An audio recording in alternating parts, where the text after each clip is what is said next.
66% of men lose their hair by age 35. Thing is, when you start to notice hair loss, it's too late. Why do guys turn to weird solutions or do nothing when they can turn to medicine and science?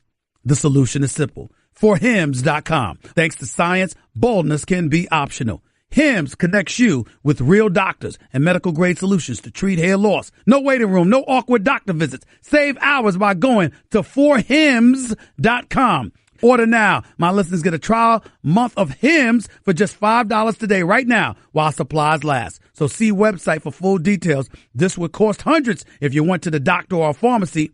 Go to ForHims.com. That's ForHims.com/Stephen A. That's ForHims.com/Stephen A. For Hims/Stephen A. You're listening to the Stephen A. Smith Show podcast.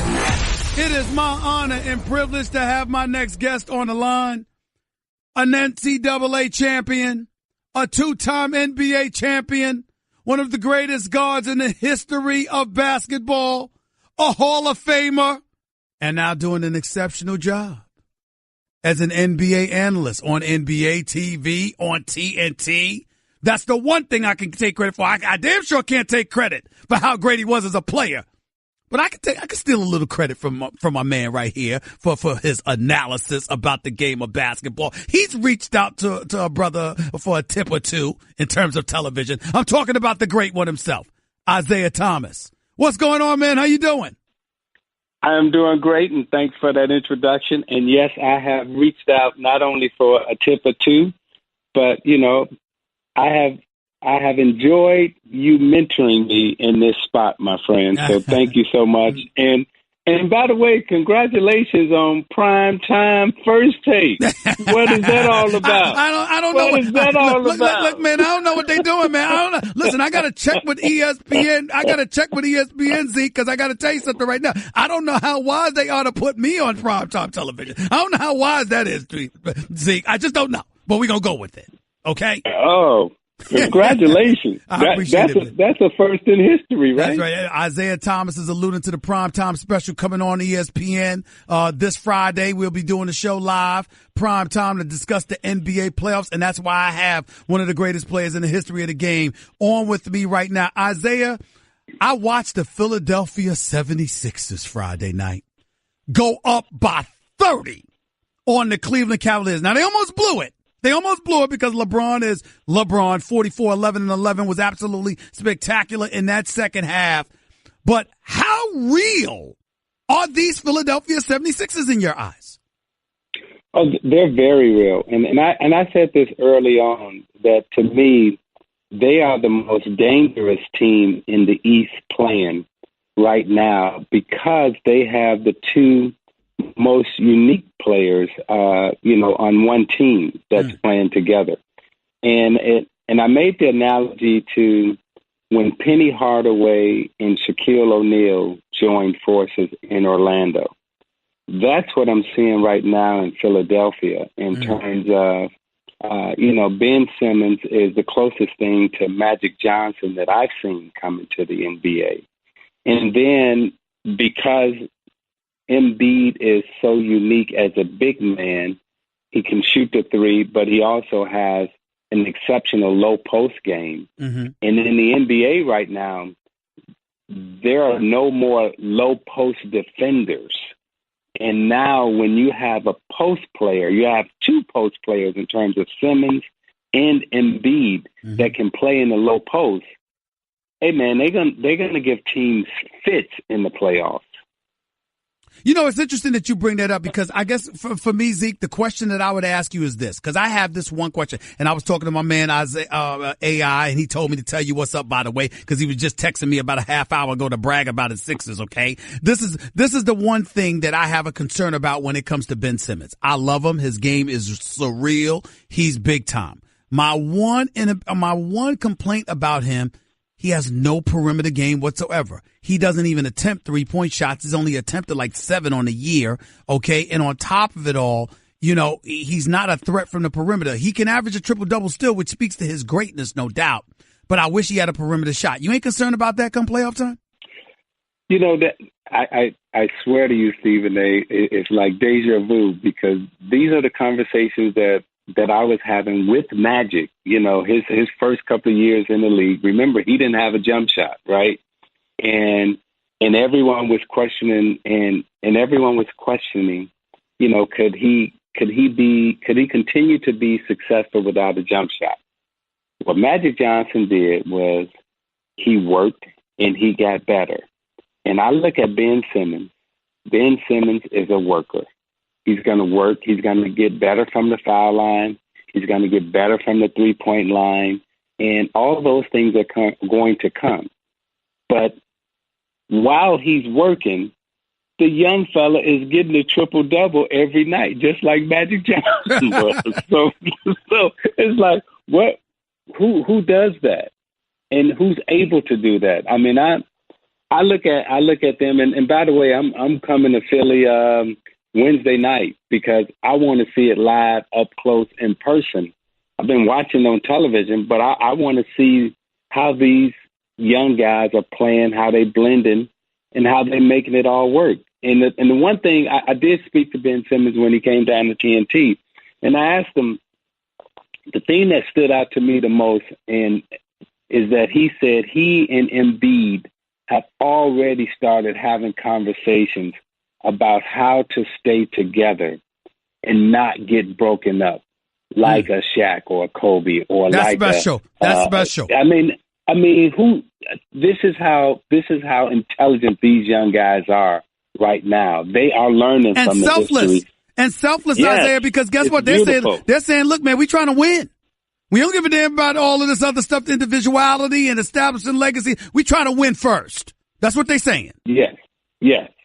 But how unique is that, Stephen A? I mean, I've never heard, and correct me if I'm wrong, but I've never heard two young players at this age talk about how they're going to stay together and not get broken apart. Never at all. Isiah Thomas right here, the great Isiah Thomas right here with Stephen A. on ESPN Radio. Having said all of that, I still am not betting against LeBron in the East. No, we didn't say that. we didn't say any of that. All right, so what I'm saying to you is this. You saw Cleveland down by 30 in the first half. You've seen the up and down roller coaster ride that they've had this year. What's the issue? What's the problem with Cleveland? They haven't been healthy, and not only have they not been healthy, but some of their most energetic players have been missing. I mean, you can't underestimate how valuable a Tristan Thompson has been to their run and to their success over the last couple of years. And he being away from the team has taken a lot away from that team. I think he coming back along with a healthy Kevin Love. And then when you add all the other players that they've come along with, that they've got in the trade, I do think they're young enough, they're energetic enough, and they can go out and defend and execute a game plan, I believe, better still than anybody in the East will be able to. So I'm picking Cleveland to come out of the East. How depressing has it been for you to see that Kyrie Irving is out for these playoffs, considering the year Boston has had despite losing Gordon Hayward on opening night? I'm really, I would say I'm hurt more than anything because, I've watched him when he first went to Duke and he had the foot injury.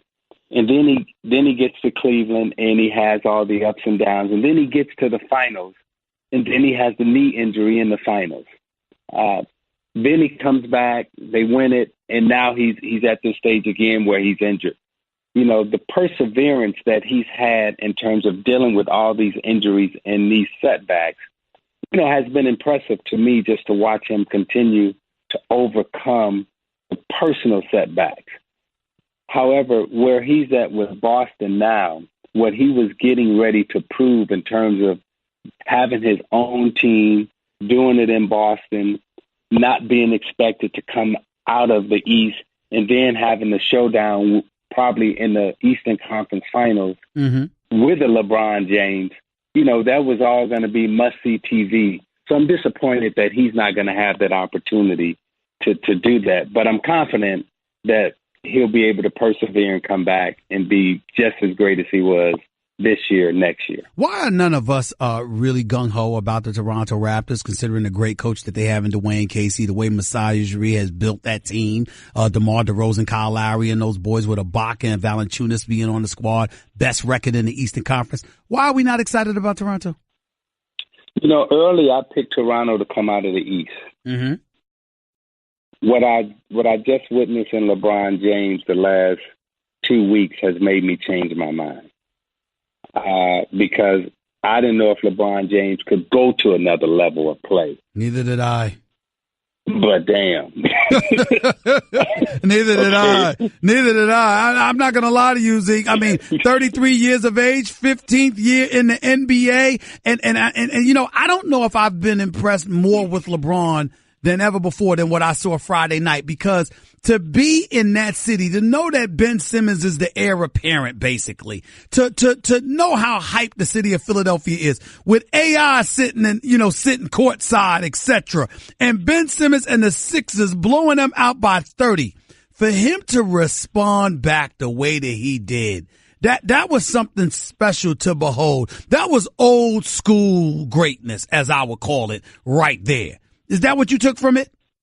Yes, and still having a sense of pride. I mean, Stephen A., you know, on that night, 81 out of 81 times, the team quits. Yeah. The other team say, we down 30, and especially the superstar. The superstar is like, okay, I've won championships in this league. Everybody knows who I am. You know, I'm going to pack it up. This is a rest night for me, right? We down 30. This game's over. I'm going to play with the fans and everything else. To see him rise up and say, no, I still got pride. I'm not going out like this. We're not losing like this. And then to come back from down 30 to almost make it, a winnable game, that's why I'm saying the dude still has a lot left in the tank and can take his game to another level. So Toronto right now, you asked the question, why are we not sold on them, is because LeBron James is still in the East. And also Toronto still have to overcome the confidence problem. Yep. When they get into the NBA, when they get into the playoffs, they haven't been able to overcome those hurdles. Just like, and I go back to my Detroit Pistons days, we had to overcome, the Boston Celtics. We had to get more confident. We had to get better. We had to keep learning as we went on along the way. The Chicago Bulls had to do the same thing.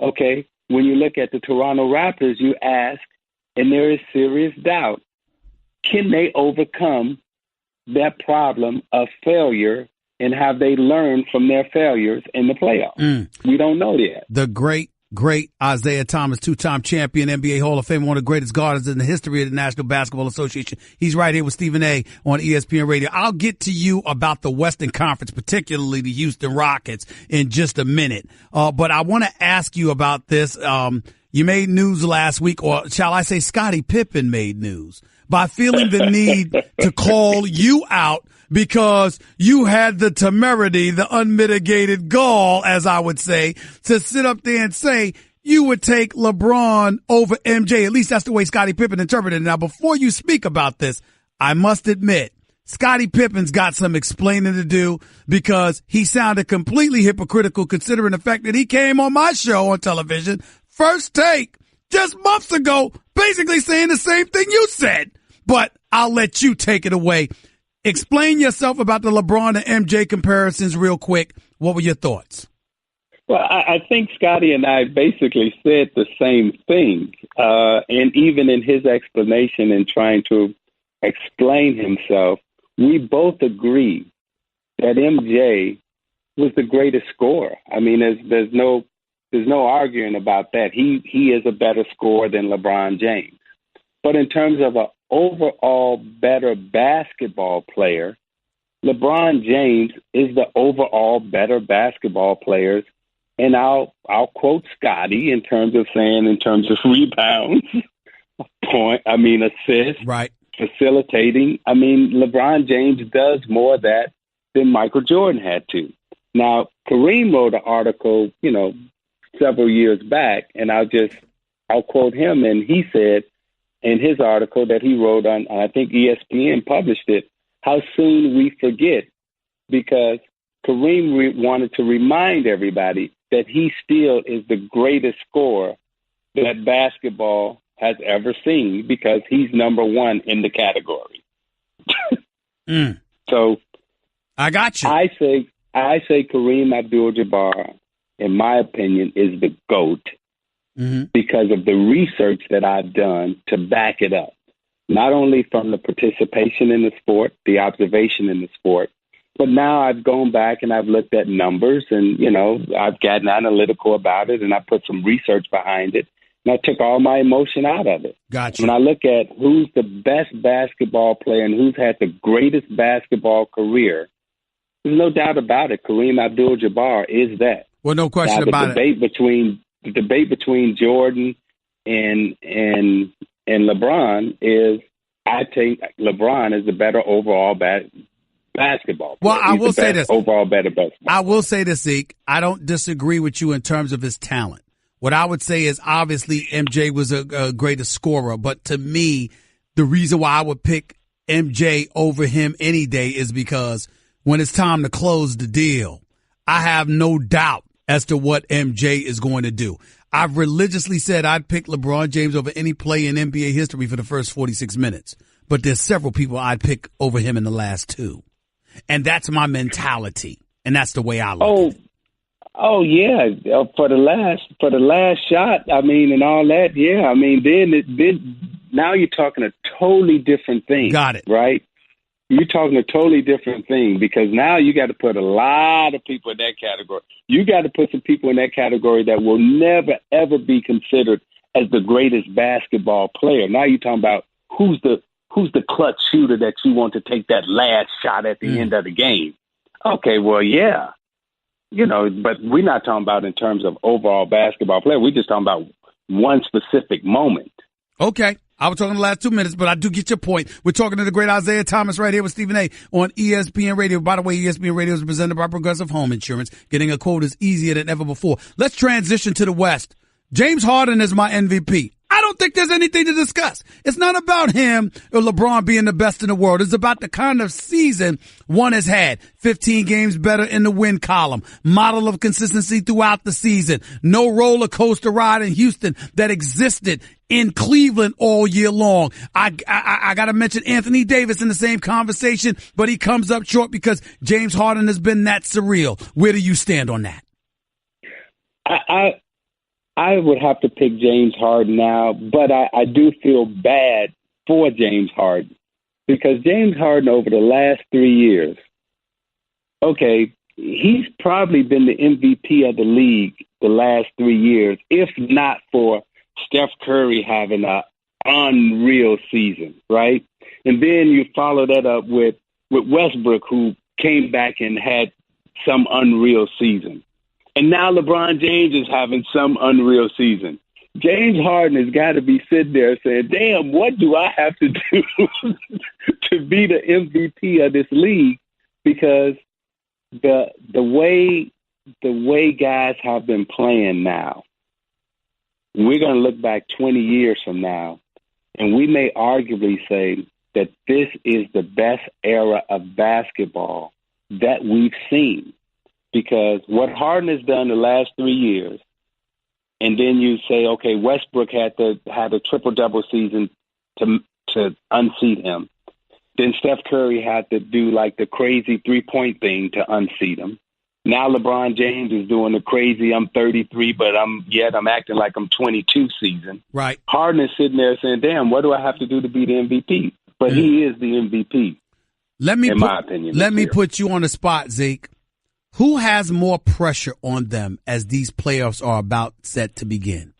Is it James Harden, who didn't show up in Game 6 last year against the San Antonio Spurs? An imposter was wearing his uniform. That wasn't the James Harden I know and love, okay? Is it CP3, who's never been to a conference finals? Is it Kevin Durant, who, if the playoffs were to begin today, would be going against Russell Westbrook in OKC without Steph Curry. Who has the most pressure on them under those circumstances I just painted for you? I would say those three have the most pressure in the playoffs. And those three and their teams are clearly the most vulnerable to get knocked off in the first round. Yeah, that's why I'm asking you. That's why I'm asking you. Of the three, which one? Of the three, which one has the most pressure? Which one? I would probably say right now Durant has the most pressure because he's facing OKC, which is the team that he left. Now OKC comes in with Westbrook, with George, and with Carmelo Anthony. And now Durant has to face his old team without Steph Curry, being at his side. So I'm looking at OKC has all of the revenge factor to unseat Golden State. And Golden State right now, they're not playing their best basketball. So this is a tricky series for Kevin Durant because emotionally, his emotions probably will be all over the place because you're going back home, you're playing OKC, so forth and so on. Then you got the Westbrook factor, in terms of their relationship. Right. And you don't have your right-hand man in terms of Steph Curry. I got to let you go. Even though you're a little bit older than me, you're a puppy in this business of television, sir. But you're making me proud. You're doing a great job. I'm going to keep watching you on NBA TV, especially when you're with my brother Sam Mitchell. I'm going to keep watching you on TNT. Love you, bro. Thank you so much for coming on the show. Love you too, and thank you, Coach. That's just a sample of what you'll hear on the Stephen A. Smith Show. Weekdays at 1 p.m. Eastern on ESPN Radio and the ESPN app.